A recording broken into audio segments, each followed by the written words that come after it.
Здравствуйте! В прямом эфире работает программа «Новости». В студии Луиза Хатуева и коротко о главных событиях к этому часу.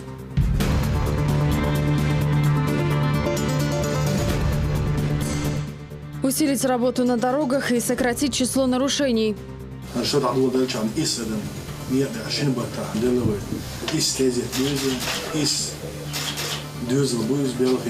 Магомед Даудов провел совещание оперативного штаба ГИБДД.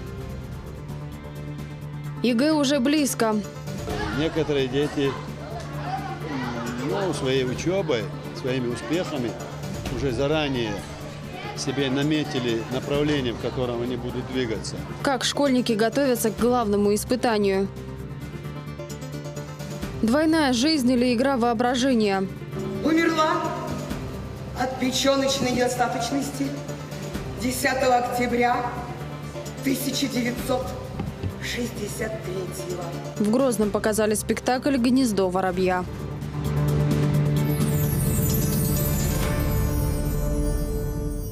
Магомед Даудов провел очередное заседание Совета парламента, в ходе которого рассмотрели важные республиканские законопроекты. В частности, депутаты проголосовали за включение в повестку ближайшего пленарного заседания проекта закона об особо охраняемых природных территориях Чеченской Республики. Также на очередном заседании парламента будут рассмотрены кандидатуры для назначения в качестве представителей общественности в состав квалификационной коллегии судей республики. С начала этого года на территории региона зарегистрировано 35 дорожно-транспортных происшествий, в которых погибло 9 человек. Такие цифры привел на заседании оперативного штаба Магомед Даудов. По его словам, статистика с начала работы оперштаба значительно улучшилась, но это не значит, что нужно расслабляться. Говорили и о недопустимости ношения тонировочных пленок, а также о важности усиления работы в весенний период, когда на дорогах увеличивается количество большегрузных машин, перевозящих строительные материалы.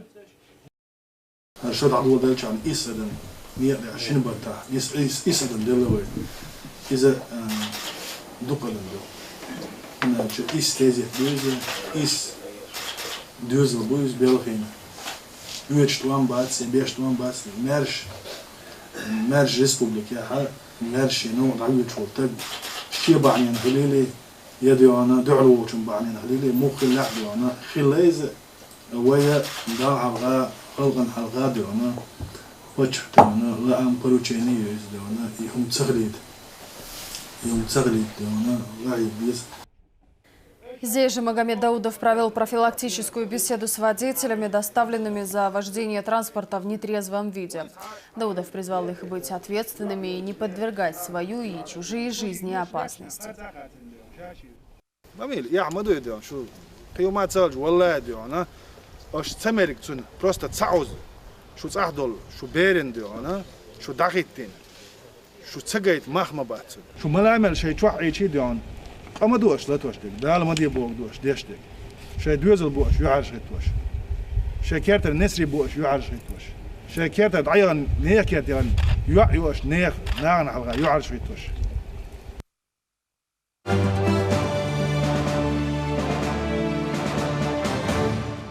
Еще одна мечта. В рамках благотворительного проекта сотрудники фонда имени Кадырова подготовили специальную программу для детей из малоимущих семей. Батут, горки и различные игры. Для детей провели праздник в одном из развлекательных центров Грозного. Мне здесь очень понравился, здесь очень весело. Мне понравился батут очень. تاعندي بيرة دالو شيء أنير سبير شيء جو سموق ديلر ديل ريس خيل رمزانين أي معنين هرتير سموق داخل تاعنا دال ميلي دوليل تان. Также детям передали игрушки и комплекты одежды. Уже после их ждал праздничный стол в одном из столичных ресторанов.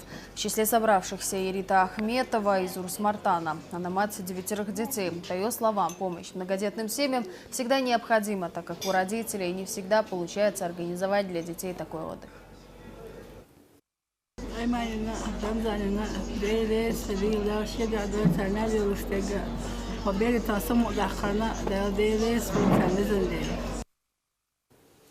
На 3000 люменов светлее. Освещение столичных улиц стало еще ярче. Завершены работы по обновлению коммуникаций.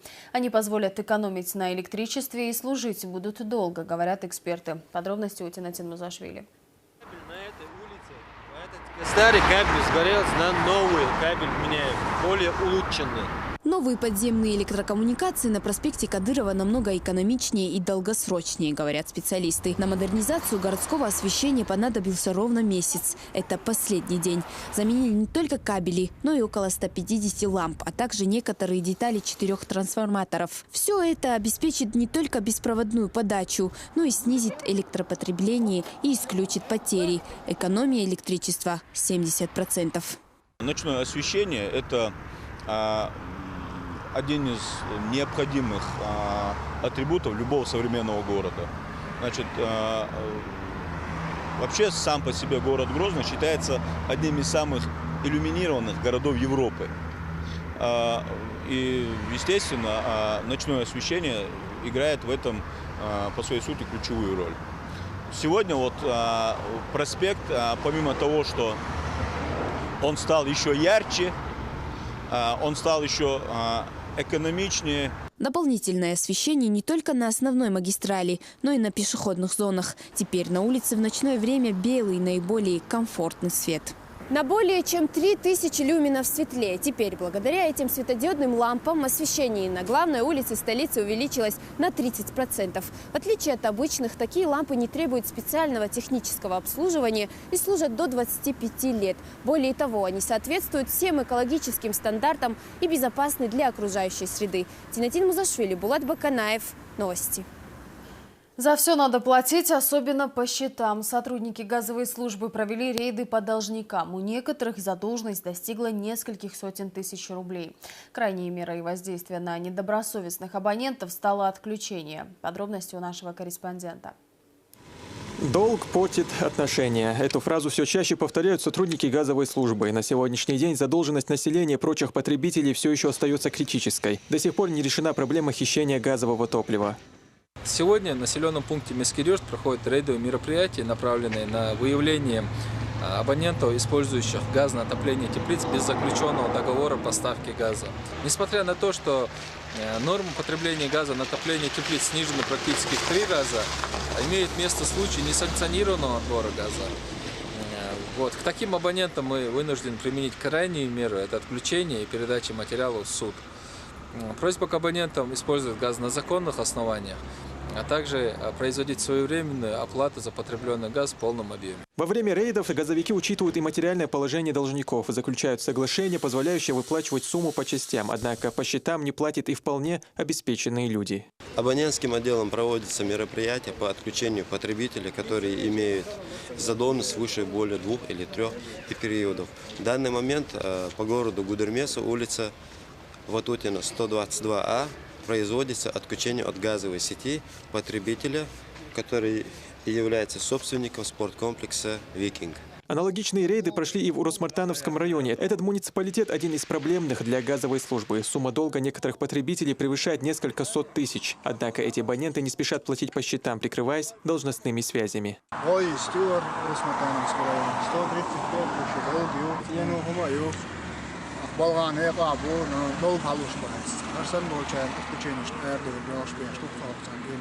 Руководство газовой службы, в свою очередь, не намерено прекращать рейды, а напротив акцентировать внимание на должниках. Рамзан Керимов, Зураб Центроев. Новости.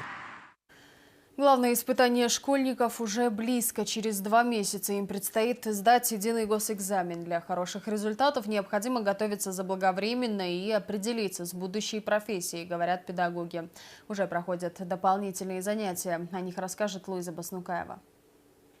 Индивидуальный план учебы или индивидуальный образовательный маршрут разработан в президентском лицее. В расписании 10 и 11 классов заложены предметы по тем направлениям, на которые они планируют поступить. Например, если школьник хочет стать врачом, то он помимо обязательных 2 экзаменов русского и математики сдает еще дополнительно химию и биологию. И в первой половине дня посещает профильный урок. Сатоев Усман, ученик 11 класса, хочет стать юристом. Рассказывает, чем полезны подобные уроки.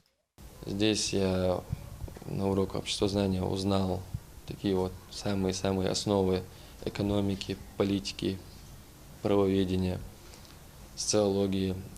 Эти знания необходимы для того, чтобы в дальнейшем ориентироваться в различных специальностях.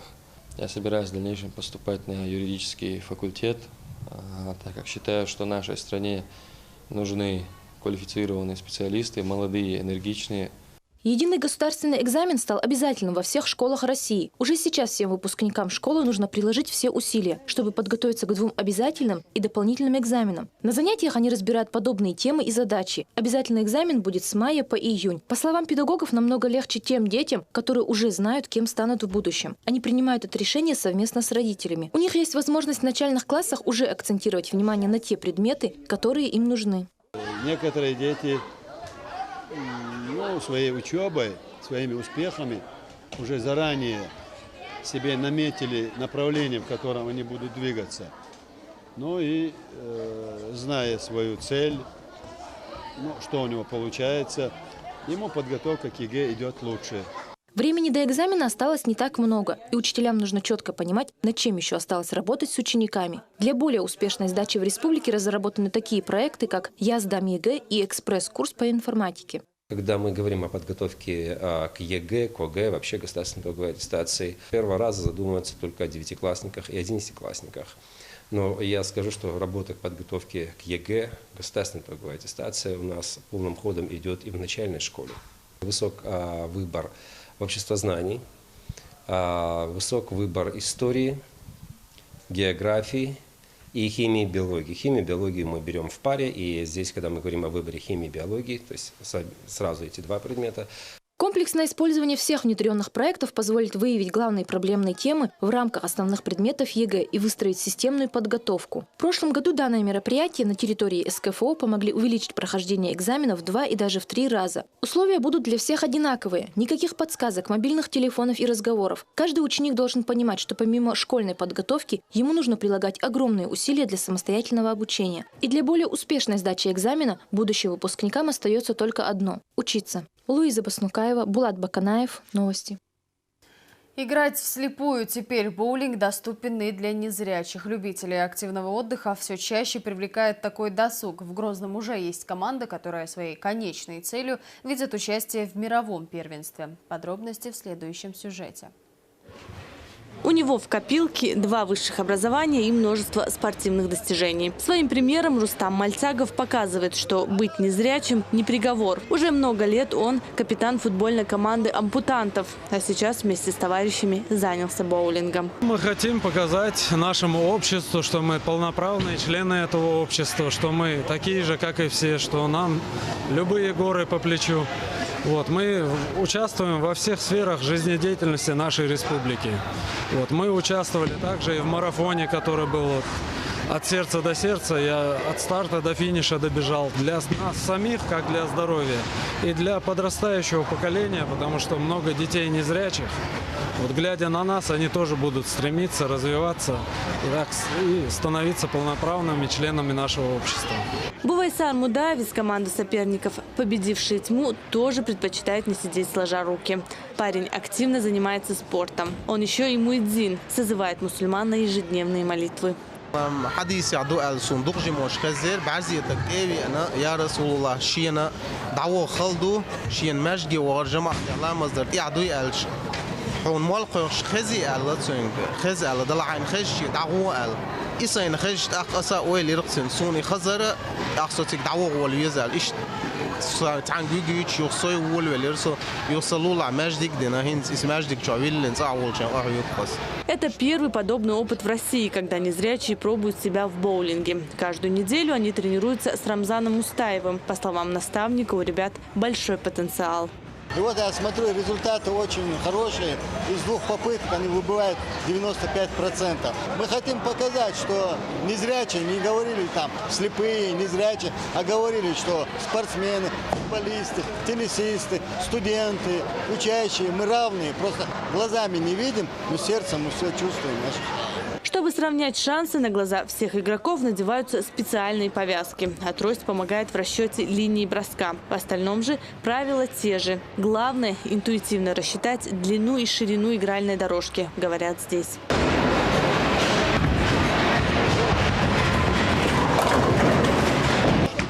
رمزان نطون حلقة على دينا بوسط ثاني قهوة شاء توجشين خوش بيت بعصح دائم توش مصمت تدوش تو سبورت تاعتو قهوة جيش تسسقوش بوجنان قران عامدش يبلش بوليلوش بولين هوت إدولة ودا ماله خدع ومخكحة دريزل وبتشحوا حلقة إنه سبورت تاع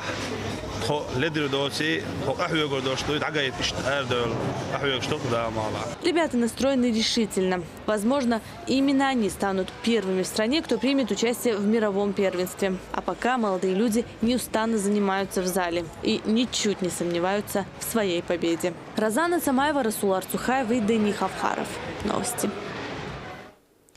В Грозном показали спектакль «Гнездо воробья» по пьесе современного израильского драматурга Леона Гулянского. Чеченскому зрителю ее представил Кинешемский драматический театр имени Островского. Оценил постановку и наш корреспондент. Я надеюсь, мы договорились. Я пойду. Отказавшаяся от окружающих благ героиня этой постановки добровольно уходит в выдуманный ею мир, где она в нем великая актриса и певица. Режиссер в своем спектакле «Гнездо воробья» повествует зрителю об истории двух жизней – о любви и одиночестве. Роль душевно больной женщины исполнила заслуженная артистка Чеченской Республики Наталья Гоголева. Умерла от печеночной недостаточности 10 октября 1963 года. Примите мои соболезнования. Героиня спектакля страдает двуличием. В одной жизни она простая женщина, в другой выдает себя за известную певицу Эдит Пиаф. Героиня уверена, ее сказка куда интереснее, чем обыденная жизнь обывателя. И это она пытается донести до лечащего врача, роль которого исполнил сам режиссер-постановщик. Психиатр пытается помочь пациентке вытащить ее, как ему кажется, из больного мира. Автор спектакля знакомит зрителя не только с яркими эмоциями и чувствами человека, но и с некоторыми фрагментами из жизни исполнительницы французского шансона. Но в ней заложено очень нравственные вещей, морали. Там о счастье, там о жизни, там о любви, о всем. О душе человека. Здесь вот такая судьба интересна, что она очень разнообразна во всех смыслах. Она то сюда перекачивается, то в прошлое, то не знаю в какое. Это просто интересно. Вжиться в роль своей героини всегда сложно, говорит актриса. Чтобы сыграть ярко и эмоционально, необходимо прочувствоваться. Творческий путь Натальи Гоголевой начался 40 лет назад именно на подмостках Чеченского театра. Женщина родилась, получила образование и проработала в Чеченском театре. Поэтому выступать сегодня здесь вдвойне волнительно, делится она. Я волновалась, наверное, так же, как когда я первый раз в своей жизни выходила на сцену. Только плюс к этому еще добавился груз ответственности, что это мой город. Это мой дом. Был, есть и будет. И мне всегда очень трогательно, трепетно и очень ответственно выступать перед своими друзьями, близкими, я бы даже сказала, родными. Кинешемский драматический театр имени Островского создан 120 лет назад. Руководители постановок в своих представлениях стараются передать зрителям не только атмосферу прошлой эпохи, но и отобразить проблемы современного общества. Гастроли в республике проходят в рамках обмена спектаклями. Мы сюда приехали, чтобы наладить дружественные культурные связи с замечательным русским драматическим театром города Грозного. Пригласить его к нам на наш фестиваль «Горячее сердце русской классической драматургии», который состоится в апреле этого года. Конечно, уже спектакль состоялся. Мы даже не ожидали такого теплого приема со стороны зрителей. Зритель понял спектакль, зритель оценил спектакль. И нам это очень приятно, потому что мы этого очень опасались. Конечно же, я пользуясь моментом, хочу поблагодарить весь чеченский народ, конечно, за теплый прием, руководство театра и, конечно же, прежде всего, главу Чеченской Республики. Подобная постановка для чеченского зрителя своего рода экзотика. Спектакль пришелся по душе каждому, кто пришел сюда. По завершении поклонники театрального творчества долго аплодировали стоя. Приятной неожиданностью как для зрителей, так и для самой актрисы стало то, что поздравить Наталью Гоголеву пришли ее одноклассники, выпуск которых состоялся еще в далеком 1977 году. В такие моменты сдерживать эмоции трудно. Я вас люблю, я помню и счастлива, что я в своем родном городе и на сцене своего родного театра. Вот некоторые уже поразъехали, там в России живут. Сколько смог, я здесь собрал. И мы приехали, и для нее это было, значит, как бы там... Но она не думала, что мы все равно приедем там. Сегодня, что мы находимся в зале, мы как бы сюрприз здесь сделали. И получилось, что мы встретились через 40 лет. Конечно, сейчас мы встретимся в ресторане, и там дальше продолжим свои эти встречи. Будем вспоминать школьные годы, будем вспоминать все, что было хорошее. Мораль всей басни такова. Пусть каждый извлекает суть из увиденного на сцене. Такова задумка постановщика «Гнездо воробья». По завершении спектакля поклонники театрального творчества еще долго аплодировали актерам. Расходиться никто не спешил. Элина Дадаева, Шамиль Саламов, Луиза Юнусова. Новости. Крепость Грозная готовится к открытию гоночного сезона. С 25 по 26 марта на автодроме состоится чемпионат и первенство России по кроссу. Оргкомитет уже провел первое заседание. Кросс для нашей республики, можно сказать, новая дисциплина автомобильного спорта, так как соревнования такого статуса на Грозненском автодроме не проводились. Тем не менее, организаторы уверены, что предстоящие гоночные состязания пройдут на должном уровне. Тем более, столичную трассу можно считать одной из лучших в России по оснащенности. Соревнования будут принимать не только взрослые, но и напомню, что дети. И особо хотелось бы сказать о том, что в полном составе будет участвовать команда Ахмат Racing Team как во взрослом зачете на кузовах, так и в детском на мини-баге. Естественно, будут отборочные заезды 25 числа для поклонников автомобильного спорта. Это тоже, наверное, будет интересно. Ну а финальные заезды, именно вся кульминация, вся развязка, так же, как и официальные торжественные процедуры, состоятся 26 марта. Члены оргкомитета проверили состояние трасс и уже взяли на заметку ряд вопросов, которые необходимо решить. Чемпионат и первенство России по кроссу соберет в крепости пилотов со всей страны. Уже начали поступать заявки. На этот день запланированный ряд культурно-развлекательных программ. Более того, среди зрителей будут разыграны ценные призы. Как мы все знаем, этот автодром признан из лучших в России, так как позволяет проводить все виды соревнований автогонок. И нам дано поручение провести очередной этап чемпионата России на более высоком уровне, чем в прошлом году, чтобы были созданы все необходимые условия как для пилотов, так и для наших гостей и зрителей, которые придут сюда на чемпионат. И мы осмотрели как саму трассу, так и прилегающую территорию. Были некоторые замечания небольшие, но к самому этапу соревнований все эти замечания будут устранены. И мы проведем этот этап соревнования на более высоком уровне, чем в прошлом году, так как перед нами поставлена такая задача главы нашей республики Рамзана Ахматовича. В Грозном пройдет чемпионат и первенство России по кикбоксингу. Местом проведения станет многофункциональный Колизей. В столице Чечни уже прошло заседание Организационного комитета предстоящих мероприятий. В нем приняли участие представители мэрии города, МВД, ЧС, Министерств транспорта, печати, спорта, а также сотрудники спортхолла, где пройдут соревнования. Чемпионаты и первенство России состоятся в Грозном с 25 по 31 марта. Чемпионат приурочен первому президенту Героя России Ахмату Хаджи Кадырову. И нами принято уже ряд серьезных решений, которые согласованы с главой республики Героя России Рамзаном Ахматовичем. И Министерство культуры готовит очень зрелищное такое шоу, на котором, я думаю, зрителям очень будет приятно не только смотреть на бои наших бойцов, наших и со всей России, но и будет очень красивая концертная программа. На этом все. Спасибо, что были с нами. Об этих и других новостях вы также можете узнать на наших официальных страницах ВКонтакте и в Инстаграм.